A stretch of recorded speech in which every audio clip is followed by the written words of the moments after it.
Saul, thank you very much for joining us. He spoke about plans to increase America's fossil fuel production and wants to reduce inflation by cutting regulation, implementing new tariffs and cutting taxes. How do you see this playing out?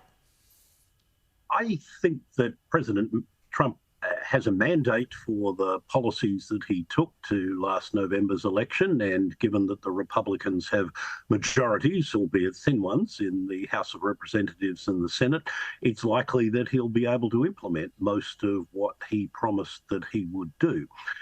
While some of those things may be popular, I think that they will ultimately result in higher inflation and higher interest rates, notwithstanding the comments that President Trump made in his address to the World Economic Forum in Davos yesterday. Let's run through three of them.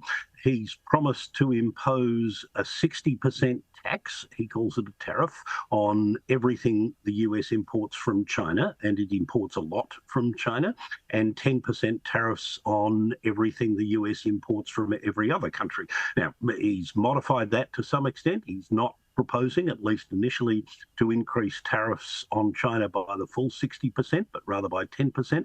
On the other hand, he's proposing to impose higher taxes of 25% rather than 10 on everything the US imports from Mexico and Canada, which are the US's second and third biggest sources of imports.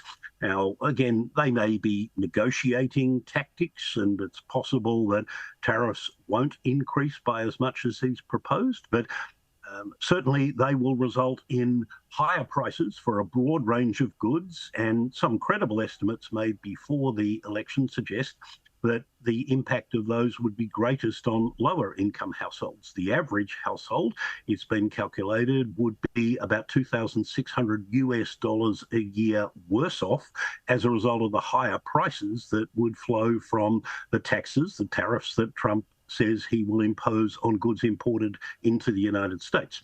Second, as your previous story just highlighted, Trump proposes to deport a large number. Estimates are somewhere between about 1.3 and a little over 8 million immigrant workers. Sometimes the suggestion is even those who are legally in the United States rather than simply those who are illegally or undocumented. That will result in shortages of workers, particularly in agriculture, food production, and in construction, including of housing. That's likely to result in higher labour costs, which will be passed on to consumers in the form of higher prices.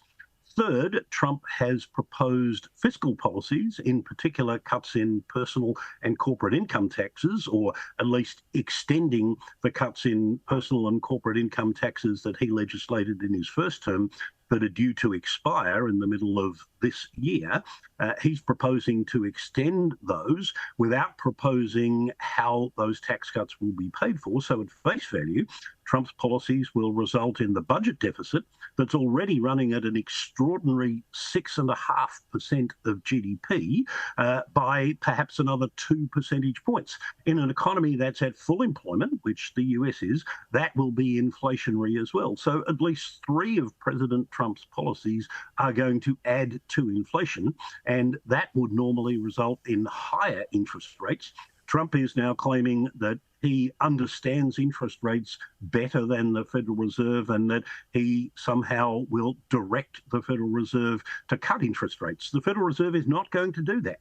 The Federal Reserve is an independent central bank, and if anything, if Trump seeks too hard to pressure in the Federal Reserve, it might increase interest rates by more than it otherwise would in order to demonstrate to financial markets and anyone else who's interested that the Federal Reserve is determined to maintain and safeguard its independence. What about, we've got to wrap it up shortly, but what about from an economic point of view? He says that he's pulling out of the Paris Accord, which will save $1 trillion. What are your thoughts on that from the economic side? Well, I'm not sure how he does save $1 trillion. Apart from anything else, as we've seen a couple of events in the last 6 months, the hurricane that hit North Carolina and the fires that devastated large parts of Los Angeles, the costs associated with the more frequent damaging weather events that are occurring that almost everyone accepts is the result of climate change. Those costs will continue to escalate over the medium to longer term if the world doesn't move to reduce its carbon emissions. And the Paris Agreement, for all its flaws, is one path to doing that. He isn't proposing another one. And just quickly, the impact on Australia, we have 4% of our exports to the US, I believe. How do you think that we perhaps might be impacted? Well, it's possible we won't be impacted at all if the Australian government is able to persuade the Trump administration, as Mr Turnbull and Scott Morrison were while they were Prime Ministers, that Australia is one of the few countries that the US runs a trade surplus with. So in the way that Trump looks at these things, we could argue that we are not, quote, cheating, unquote, when it comes to trade. In fact, the truth is that it's the Americans who are imposing discriminatory trade policies against Australia. But if we are subject to tariffs, the industries that would be hardest hit would be beef and other meat. And more than a quarter of our exports of those products go to the United States. And although we don't export a lot of pharmaceuticals and aircraft parts, medical and measuring instruments, about half of what we do export under those headings go to the United States, so they could be adversely affected.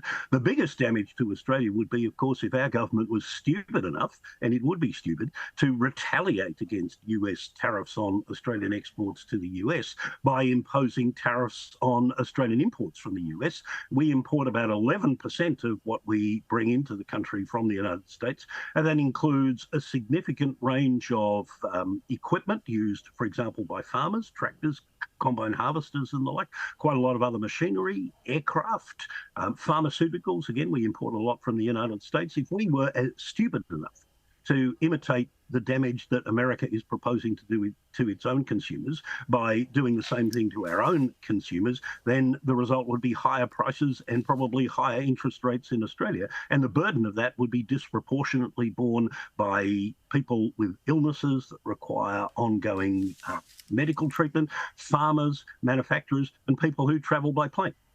All right, we've got to wrap it up, but Saul, thank you very much. Great to see you. Thank you for having me.